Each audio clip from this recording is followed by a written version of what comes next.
بسم الله الرحمن الرحيم الحمد لله رب العالمين وصلى الله على سيدنا محمد وعلى آله وصحبه أجمعين. باب العشر. قال المصنف رحمه الله تعالى ونفعنا به وبكم في الدارين. يجب في عسل الأرض العشر ومسقي سماء وسيح بلا شرط نصاب وبقاء إلا الحطب والقصب والحشيش، ونصفه في مسقي غرب ودالية، ولا ترفع المؤن، وضعفه في أرض عشرية لتغلبي وإن أسلم، أو أو إبتاعها منه مسلم أو ذمي نہیں بس وخراج. کافی بس کافی جی بسم اللہ الرحمن الرحیم الحمد للہ وکفا والسلام علی عباده الذین اصطفى اما بعد ہم شروع کرتے ہیں باب العشر. اس کے قواعد ہو گئے تھے تو انہی قواعد کی روشنی میں دیکھتے ہیں. فرماتے ہیں یجب فی عسل ارض العشر کہ عشر واجب ہوگا عشری زمین کے شہد میں. عشری زمین کے شہد میں یہ ہم نے پہلے پڑھا تھا کہ امام صاحب کے نزدیک ہر اس چیز کے اندر عشر ہے جو جو زمین سے نکلتی ہو، خواہ جس قسم کی بھی چیز ہو. تو اور امام صاحب کے نزدیک اس میں نصاب بھی شرط نہیں ہے. تو یہاں پر بھی ایسا ہی ہے کہ عشری زمین سے جو کچھ نکل آئے، جو شہد نکل آتا ہے، اس کے اندر بھی امام صاحب کے نزدیک عشر واجب ہوگا. ہاں یہ بات الگ ہے کہ اس میں امام صاحب اور بلکہ امام محمد بھی امام صاحب کے ساتھ ہے، اور امام ابو یوسف، امام شافی، امام مالک یہ حضرات فرماتے ہیں کہ ان میں عشر نہیں ہے. امام ابو یوسف کے ہاں اور امام شافی، امام مالک کے ہاں تو مطلقاً نہیں ہے اس میں عشر. وہ کہتا ہے جو چیز متولد من حیوان ہو تو اس میں کسی قسم کا عشر وغیرہ نہیں ہوتا. تاہم امام صاحب اور امام محمد کی رائے یہ ہے کہ عشر واجب ہوگا. امام صاحب اور امام محمد ایک متفق ہے. پھر دونوں کا آپس میں اس بات پہ اختلاف ہے کہ امام صاحب کے نزدیک تو کوئی نصاب نہیں ہے، جتنا بھی مل جائے شہد تو اس کے اندر عشر واجب ہے. اور امام محمد رحمہ اللہ وہ پھر فرق کرتے ہیں، وہ کہتے ہیں کہ 5 افراق کچھ تقریباً مقدار بتاتے ہیں کہ اس کو پہنچ جائے تو تب جا کے اس پہ وہ نصاب ہوگا، یعنی یا 5 وسق. بعض علماء نے امام ابو یوسف کو امام محمد کے ساتھ قرار دیا ہے، لیکن بہرحال ان کے ہاں ایک خاص نصاب ہے اور امام صاحب کے نزدیک کوئی نصاب مقرر نہیں ہے. اور یہ پیچھے ہم نے پڑھا تھا کہ امام صاحب ہی کا قول راجح ہے. وہ مسقی سمائن، آسمان سے سیراب شدہ پانی، سیراب شدہ پانی نہیں، آسمان سے سیراب شدہ زمین میں بھی عشر واجب ہے. ٹھیک ہے، مسقین کا مطلب یہ ہے کہ جو سیراب شدہ ہو. سیح کا مطلب ہے نہری پانی سے. تو مسقی سمائن سیحن کا ترجمہ آپ کہہ سکتے ہیں کہ بارانی اور نہری پانی سے جو سیراب کردہ زمین ہے اس میں بھی عشر واجب ہے. بلا شرط نصاب و بقاء، بغیر کسی نصاب اور بقا کی شرط کے. یہاں 2 باتیں ہیں جو دونوں باتیں امام صاحب کی اوپینین کے مطابق ہیں. بلا شرط نصاب، امام صاحب نے فرمایا کہ بھئی عشر کے وجوب کے لیے فصل کی کوئی بھی مقدار واجب، یعنی کوئی نصاب مقرر نہیں ہے. جبکہ امام ابو یوسف اور امام محمد رحمہ اللہ وہ اس میں قرار دیتے ہیں. آپ کو بتایا تھا کہ تقریباً 5 وسق، اور ایک وسق جو ہے وہ تقریباً 60 سا. ایک وسق تقریباً 60 سا کا ہوتا ہے، یہ ہم نے پڑھا تھا پہلے.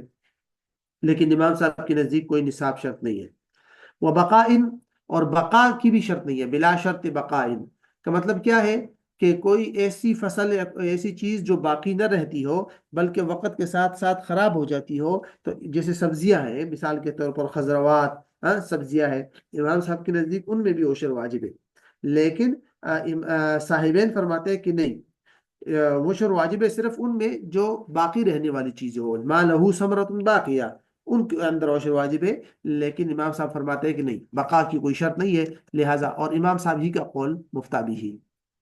الا الحطب والقصب والحشیش، ان 3 چیزوں میں عشر واجب نہیں ہے. وہ کون کون سی چیزیں ہیں کہ لکڑیاں اور نرکل، بانس یا نرکل، قصب، اور حشیش، گھاس. ان میں عشر نہیں ہے۔ اب وجہ کیا ہے یہاں، اگر آپ کو معلوم ہو، ہم نے ایک قاعدہ پڑھا تھا، ٹھیک ہے، کہ اس قاعدے کے مطابق، وہ قاعدہ کیا تھا کہ جو چیزیں مقصود بنا کر اگائی جاتی ہو، قصدن نفع کمانے کے لیے اگائی جاتی ہو، اور انسان جان بوجھ کر اس کو اگاتا ہو، تو اس میں عشر ہے۔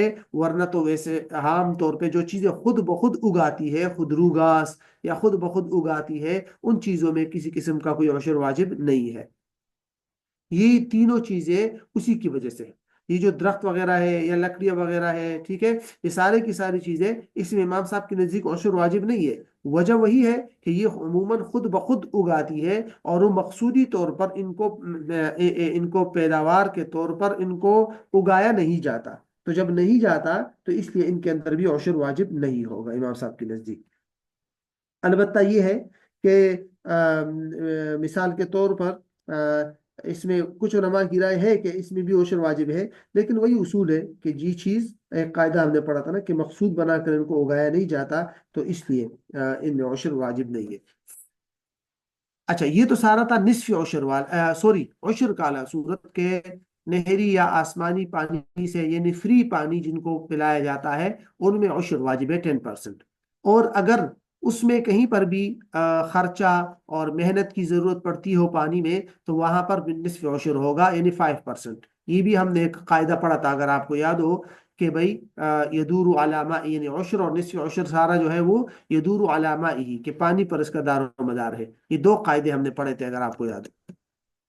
بہرحال، وَنِصْفُهُ فِي مَسْقِيِّ غَرْبٍ وَدَالِيَةٍ، کہتے ہیں ان دو صورتوں کے اندر نصف عشر واجب ہے۔ کون کون سی دو صورتیں ہیں؟ ایک کہ ڈول کے ذریعے پانی آپ دے، غرب ڈول کو کہتے ہیں، نہیں ہوتا جس طرح کنویں سے پانی نکالا جاتا ہے اس ڈول کے ذریعے، ودالیتن، اور رہٹ کے ذریعے۔ پرانے زمانے میں ہوتا تھا، آج بھی شاید بعض علاقوں میں ہوتا ہے کہ رہٹ لگا کر اس کو پانی کو نکالا جاتا تھا، دولاب بھی بولتے ہیں اس کو، ٹھیک ہے۔ اور بہرحال جانوروں کے ذریعے پانی نکال کے پانی لگا لیتے تھے۔ تو ان دونوں صورتوں میں کہتے ہیں نصف عشر واجب ہے۔ وجہ ظاہر ہے، اب دونوں میں اگر خرچہ پڑے یا نہ پڑے، لیکن محنت کرنی پڑتی ہے، پانی نکال کے پلانا یا جانوروں کے ذریعے پانی نکال کے لگانا، یا اس میں نے آپ کو مثال دی تھی، جیسے ٹیوب ویل کا پانی ہے، موٹر کا خرچہ آتا ہے، یا اور ٹیکسز دینے پڑتے ہیں، تو اور آپ کو محنت کرنی پڑ کر کے پانی پلانا پڑتا ہے، تو پھر اس کے اندر نصف عشر واجب ہے۔ ولا ترفع المؤون، ولا ترفع المؤون، اور خرچہ نہیں اٹھایا جائے گا، خرچہ نہیں اٹھایا جائے گا۔ عموماً یہ سوال کیا جاتا ہے کہ جب فصل تیار ہو جائے، اس فصل کے اوپر کچھ خرچہ آیا ہو، تو کیا اس خرچے کو پہلے سائڈ پہ مائنس کر کے باقی فصل سے عشر نکالا جائے گا، یا مکمل فصل سے عشر نکالا جائے گا؟ فار ایگزامپل، میں نے پانی لگایا، سوری، میں نے ایک فصل لگائی، اس فصل پر میرا 1 لاکھ روپے خرچہ آیا، اور وہ فصل پک کر تیار ہو گئی۔ اب جب میں عشر ادا کروں گا، تو کیا میں پہلے اس 1 لاکھ کے بقدر فصل الگ کروں اور باقی سے عشر ادا کروں، یا کمپلیٹ جو فصل ہے اس سے عشر ادا کروں گا؟ تو یہاں یہ اصول ہے کہ لا ترفع المؤون، خرچوں کو نہیں اٹھایا جائے گا، مکمل جو فصل ہے اس سے عشر نکالا جائے گا۔ لیکن یہاں دو باتیں ذہن میں رکھ لیں۔ ایک تو یہ کہ اس سے مراد ہر قسم کا خرچہ نہیں ہے۔ آج کل علماء کے فتوے کے مطابق، علماء نے جو فتویٰ دیا ہے وہ یہ ہے کہ خرچے کی دو قسمیں ہیں۔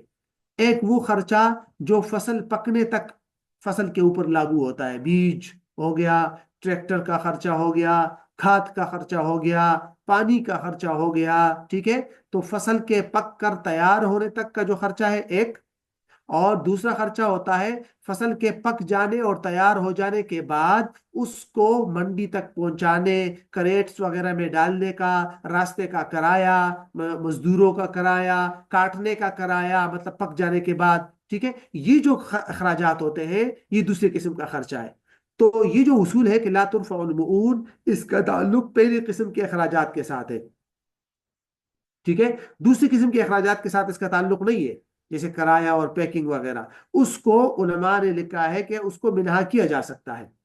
اور اس کو منہا کرنے کے بعد باقی عشر کا باقی جتنا فصل بچ جائے اس سے عشر ادا کیا جائے. اس پر علماء کا فتویٰ موجود ہے. تو یہاں جتنے بھی خرچے ہیں اس کا تعلق، یہ جو اصول ہے اس کا تعلق ان خرچوں کے ساتھ ہے جو فصل پکنے تک اس پر آئے ہوں، ان کو نہیں نکالیں گے. ہاں فصل کے پک جانے کے بعد اس کو مارکیٹ تک پہنچانے وغیرہ کے اور بعد کے جو اخراجات ہیں ان کو منہا کر کے پھر عشر دیا جا سکتا ہے. تو یہ ذہن میں رکھ لیں. اچھا، وضعفه في أرض عشرية لتغلبي وإن أسلم أو ابتاعها منه مسلم أو ذمي.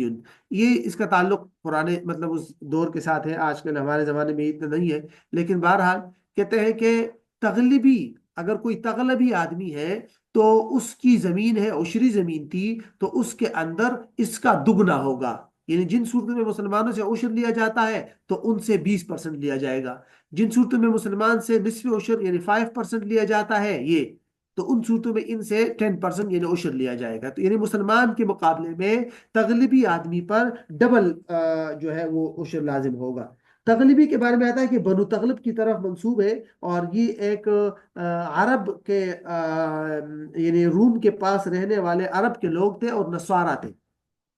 ٹھیک ہے، تو صحابہ کا تقریباً اجماع تھا کہ بھئی ان پر ڈبل ہوگا، اور امام صاحب اور امام ابو یوسف کا یہی اوپینین ہے. البتہ امام محمد ڈبل کے قائل نہیں ہے، ورنہ تو امام صاحب اور امام ابو یوسف کی رائے یہی ہے کہ تغلبی سے ڈبل عشر لیا جائے گا.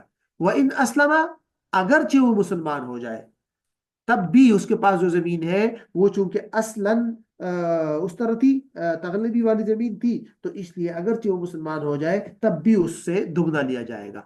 او ابتاعها منه مسلم او ذمی، یا اس سے کسی مسلمان نے یا ذمی نے زمین خرید لی تو تب بھی یہی حکم ہوگا. تب بھی ان تینوں صورتوں میں یعنی کہ خراج میں تبدیل نہیں ہوگا، عشر بھی کم نہیں ہوگا. بس جو تغلبی کی زمین ہے اس میں ہر صورت کے اندر اس پر دگنا عشر واجب ہوگا، اگرچہ وہ مسلمان ہو جائے، یا اگرچہ اس سے کسی مسلمان نے وہ زمین خرید لی، یا اگرچہ اس سے کسی ذمی نے خرید لی. ان تینوں صورتوں میں امام ابو حنیفہ کی رائے یہ ہے کہ ان سے یعنی نہیں ان سے ڈبل عشر لیا جائے گا. ہاں البتہ الٹ ہے نیچے والا یہ وخراج ان اشترى ذمی ارضا عشریتا من مسلم. البتہ اگر کسی ذمی نے عشری زمین مسلمان سے خرید لی تو اس ذمی پر خراج لازم ہوگا. اس ذمی پر کیا لازم ہو جائے گا؟ ٹیکس اور خراج لازم ہوگا.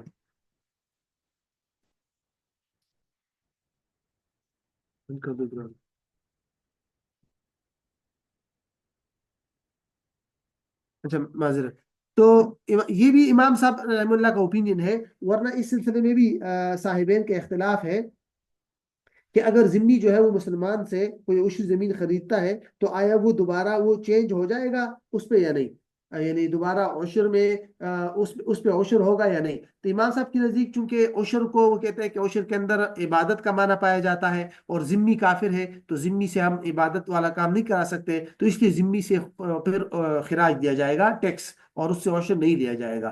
تو یہ ہے کہ اگر کسی ذمی آدمی نے مسلمان سے عشری زمین خرید لی تو امام صاحب کے نزدیک وہ کنورٹ ہو جائے گی خراجی زمین میں، اور اب اس سے ہم خراج لیں گے. وعشر ان اخذها منه مسلم بشفعت، کہتے ہیں اور عشر لازم ہوگا اگر اس ذمی سے کسی دوسرے مسلمان نے شفع کی بنیاد پر وہ زمین خرید لی.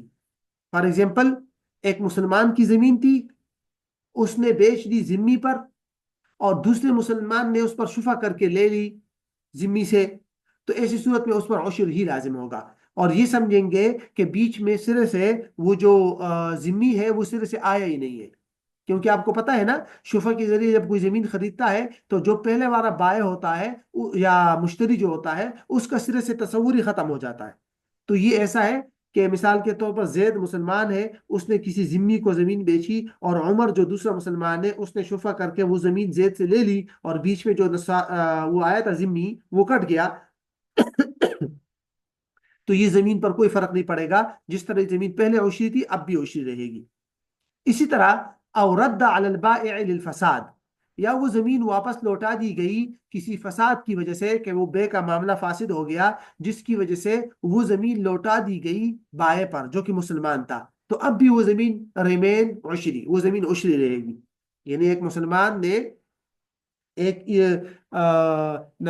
ایک ذمی کو زمین بیچی، اور تو وہ تو ہم نے پڑھا تھا نا کہ ذمی نے اگر خرید لی تو وہ خراجی بن جائے گی. لیکن وہ اس طرح ہوا کہ وہ زمین مسلمان کو اس نے واپس کر دی ذمی نے، کسی بھی وجہ سے، بے کے فاسد ہونے کی وجہ سے کچھ بھی ہوا، تو مسلمان کے پاس جب دوبارہ آ جائے گی تو وہ زمین دوبارہ عشری بن جائے گی. ٹھیک ہو گیا یہ پوائنٹ؟ وَإِن جَعَلَ مُسْلِمٌ دَارَهُ بُسْتَانًا فَبُؤْنَتُهُ تَدُورُ مَعَ مَائِهِ. اگر کسی مسلمان نے اپنے گھر کو باغ بنا لیا تو اس کا دار و مدار یا اس کا جو مؤنت ہے، مؤنت مینز ہیئر عشر، اس کا جو خرچہ ہے یا اس کی جو ذمہ داری ہے جس کو آپ عشر کہتے ہیں، اس کا جو عشر یا نصف عشر ہے وہ ڈیپینڈ کرے گا پانی پر. کیا مطلب پانی پر؟ یہ بات ذہن میں رکھیے گا کہ فقہ کے اندر جس طرح ہم نے پہلے پڑھا تھا کہ زمینیں بھی عشری اور خراجی ہوتی ہے، تو پانی بھی دو قسم کا ہوتا ہے، عشری اور خراجی. تو آسمانوں کا پانی عشری پانی کہلاتا ہے، کنووں کا اور چشموں کا، بڑے بڑے سمندروں کا، یہ جو مباح پانی ہوتا ہے نا، مباح پانی، مباح عام، جو کسی کی ملکیت میں نہیں آتا، وہ سارا کا سارا پانی عشری پانی کہلاتا ہے. اور خراجی پانی کون سا ہوتا ہے؟ ان کنووں کا پانی، ٹھیک ہے، یا یا ان نہروں کا پانی جو نہریں کافروں نے بنائی ہے، یا وہ کنویں جو خراجی زمین کے اندر اگر کوئی کنواں بن گیا تو اس کا پانی بھی خراجی ہے، یا ایسا چشمہ جو چشمہ خراجی زمین کے اندر نکل آئے تو وہ بھی خراجی ہے. تو اس طرح کا پانی خراجی پانی کہلاتا ہے. اب کہتے ہیں کہ اگر کسی مسلمان نے اپنے گھر کو باغ بنا لیا، مثال کے طور پر اس نے پھل لگا لیے، کوئی سبزیاں لگا دی، ٹھیک ہے، اور اس کو پانی دے رہا ہے، تو کیا اس پر عشر لازم ہوگا یا خراج؟ تو کہتے ہیں ہم دیکھیں گے کہ پانی پر، کہ وہ کہاں سے پانی دے رہا ہے. اگر تو وہ خراجی پانی، سوری، عشری پانی دے رہا ہے اپنے کنویں سے، یا نہر سے، یا آسمانی پانی دے رہا ہے، تو تب تو عشر یا نصف عشر، وہی رول چلے گا پیچھے والا. اور اگر وہ پانی جو دے رہا ہے وہ کسی کافر کے کنویں سے یا خراجی والی زمین کے کنویں سے پانی آ رہا ہے وہ لگا رہا ہے، تو تب وہ خراج ادا کرے گا، تب وہ عشر ادا نہیں کرے گا. تو یہاں سے یہی بتا رہے کہ اگر مسلمان نے اپنے گھر کو باغ بنا لیا تو اس کا جو مونت ہے، مونت سے مراد یہاں پر عشر، نصف عشر اور خراج ہے، ٹھیک ہے، تو وہ دار و مدار ہے اس کا پانی پر. اگر جیسے پانی ہوگا اسی طرح یہ دیکھیں، فَإِن سَقَاهُ الْمَاءُ الْعُشْرُ فَفِيهِ الْعُشْرُ وَإِن سَقَاهُ الْمَاءُ الْخِرَاجُ فَفِيهِ الْخِرَاجُ. بخلاف ذمی، بخلاف ذمی کے، کہ ذمی نے اگر اپنے گھر کے اندر باغ بنا لیا اور اس کے اندر وہ لگا لیے، تو اس کا دار و مدار پانی پر نہیں ہوگا، اس پر باہر صورت خراج ہے. کیونکہ پیچھے ہم نے پڑھا تھا نا ذمی سے تو عشر نہیں لیا جاتا، تو ذمی سے باہر صورت خراج دیا جائے گا. اچھا، ودارہ حر، ذمی کا جو گھر ہے وہ آزاد ہے. ذمی کا گھر آزاد ہے کا مطلب یہ ہے اگر گھر کے اندر کوئی چیز ہے اس کی تو اس سے ہم کچھ نہیں لیں گے. ذمی کے گھر کے اندر، یہ جو پیچھے تھا کہ ذمی نے گھر کو باغ بنا لیا، وہ تو اس صورت میں ہے کہ اس نے باقاعدہ ایک پورا باغ بنا لیا ہو یا وہ، لیکن ذمی کے اپنے گھر کے اندر اگر کچھ ہے، ٹھیک ہے، مطلب اس میں کچھ بھی واجب نہیں ہے. حضرت عمر کی طرف اس کو منسوب کیا جاتا ہے کہ آپ صلی اللہ علیہ وسلم نے اپنے زمانے میں ذمیوں کے گھروں کے اندر جو کچھ ہو رہا ہے اس سے ان پر کچھ نہیں لیتے تھے، ٹیکس وغیرہ کچھ بھی نہیں لیتے تھے، ان کے گھر کے اندر والی صورتحال کو انہوں نے بالکل چھوڑ دیا تھا. کعین قیر ونفت فی ارض عشر، یعنی ذمی کا گھر بالکل اسی طرح آزاد ہے جس طرح کی یہ دو چیزیں ہیں. یہ دو چیزیں بھی آزاد ہیں، ان دو چیزوں کے اندر بھی کچھ واجب نہیں ہے. یہ کون کون سی چیزیں ہیں؟ کہ جیسے قار اور نفت کا چشمہ، عین چشمے کو بولتے ہیں، جیسے چشمہ قار کا یا نفت کا، ٹھیک ہے، عشری زمین کے اندر نکل آئے. یہ جو قیر اور یا قار اور نفت ہے، قار کے بارے میں آتا ہے کہ جیسے آج کل ہمارے زمانے میں تارکول نہیں ہوتا، تارکول روڈوں کے اوپر جو لگایا جاتا ہے وہ بلیک سا، ٹھیک ہے، اس طرح کی چیز ہوتی ہے، کشتیوں پر پرانے زمانے میں لگاتے تھے، تو اس کو بولتے ہیں. اور جو نفت ہے یہ بھی ایک قسم کا کہتے ہیں تیل ہوتا ہے، تیل جو پانی کے اوپر عموماً پایا جاتا ہے، یا آپ یوں سمجھے ہمارے زمانے کے جیسے پیٹرول وغیرہ ہے، ٹھیک ہے، پیٹرول ہو گیا ہے. تو اگر پیٹرول کا چشمہ عشری زمین کے اندر نکل آئے، یا یہ تارکول وغیرہ ہے، یہ اگر اس کا چشمہ کسی کو مل جائے جو عشری زمین کے اندر نکل آئے، تو کہتے ہیں اس طرح کی چیزوں کے اندر کچھ بھی واجب نہیں ہے. اس طرح کی چیزوں کے اندر نہیں، ایک منٹ، اس کا تعلق پیچھے والے کے ساتھ ہے.